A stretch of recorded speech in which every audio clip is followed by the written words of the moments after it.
Welcome to Industry Leaders, the only business show that travels around Australia to share the stories behind trusted brands, bringing you real, passionate people who are industry leaders. On this episode, we uncover the most powerful adaptive learning technology for maths with MathSpace and discover where the fun begins at Team Kids. But first, we fly to Sydney, where Bitesize Managing Director Jeremy Dacus reveals a secret recipe for their traditional Greek biscuits. You are now watching Industry Leaders.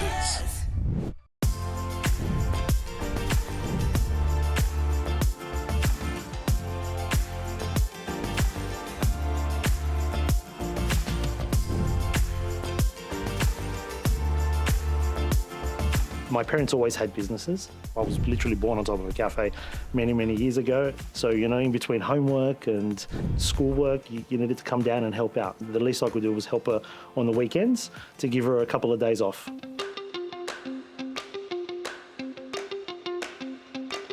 My mother and I had a cafe in Liverpool, in southwest Sydney, and my auntie had another cafe in a different suburb in Casula. She used to make homemade products amazing. She used to take my grandma's original recipes and make them into cakes and used to sell them at her cafe.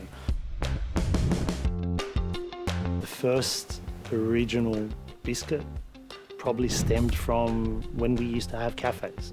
Being of Greek background, we wanted to look after people. The Greeks are very generous people and they like giving out things. Greece has always had a social life. People haven't got a 9-to-5 job like we have here. So they're always out and about. Cafes, if you're going for a drink, they'll serve you free nuts straight away without a thought. They'll just bring them to the table. If you're having coffee, they will serve you a biscuit, a cake. They'll always serve something on the side. Just growing up with that, you see that all the time. You think it's part of life, which we didn't have here. We wanted to bring that into our clients, into our cafe, to look after our existing clients. So we were getting larger biscuits and cutting them up and putting them on the side of the coffees to look after our clients in a nice little way in the cafes that we had. And then we just saw what happened. Customers loved getting something for nothing, especially when it tasted as good as these products. Within a year, I think we doubled our coffee kilos. That's how the first section of Bitesize started. Roughly at the same time, both sisters got out of the cafes. They took a break because they were working 7 days for 7-8 years. They both rested up a little bit. They came up to me one day and they said, we want to open up another business. And I said, that's great. What do you want to do? And they said, we want to make Greek-style biscuits and sell them to cafes and they can sell them to clients.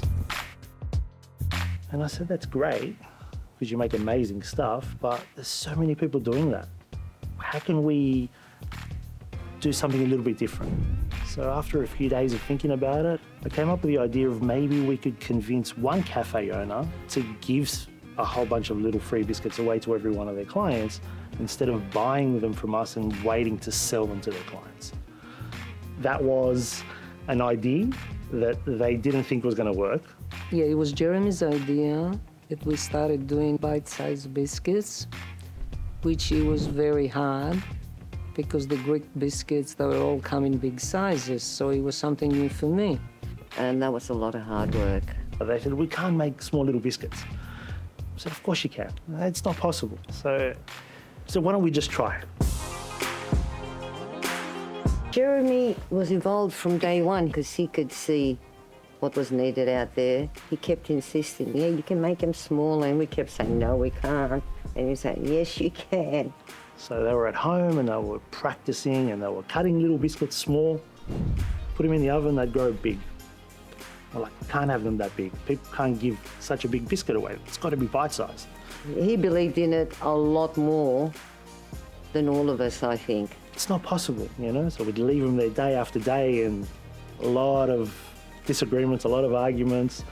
No, we can't. Yes, you can. I give up. I'm not doing this anymore, but we managed. It's been a long journey. It was so easy to quit along that path. After a year's time of hard work, we got the size, the texture was there and everything, the ingredients. They finally got the recipes and the size perfect.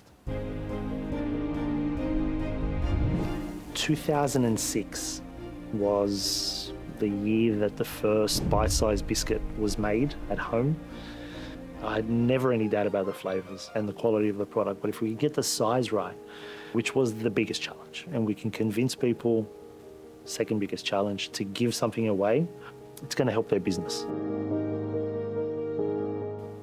And slowly, Jeremy was doing all the hard work, running outside, getting customers, giving samples out to every shop.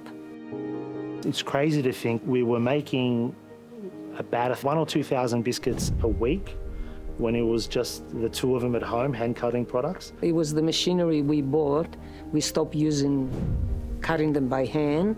So it was hard work for about 5, 6, 7 years, getting a little bit bigger and more comfortable and more relaxed, like with help and machinery. On last count, I think we do now over 30 million biscuits a year. When you've got demand for the product, it's so easy to cut corners, to put cheaper ingredients, preservatives of flavours, and your profit margin will go up. The ethos of the business is we don't cut corners. If we're not prepared to have the product ourselves and feed it to our own family, our own kids, we don't sell it. Still to come on Industry Leaders, Bitesize Director Suzanne Dacus explains the unique point of difference of their award-winning Bitesize biscuits as they value add to their clients, plus how a pandemic was the mother of a fundraising invention.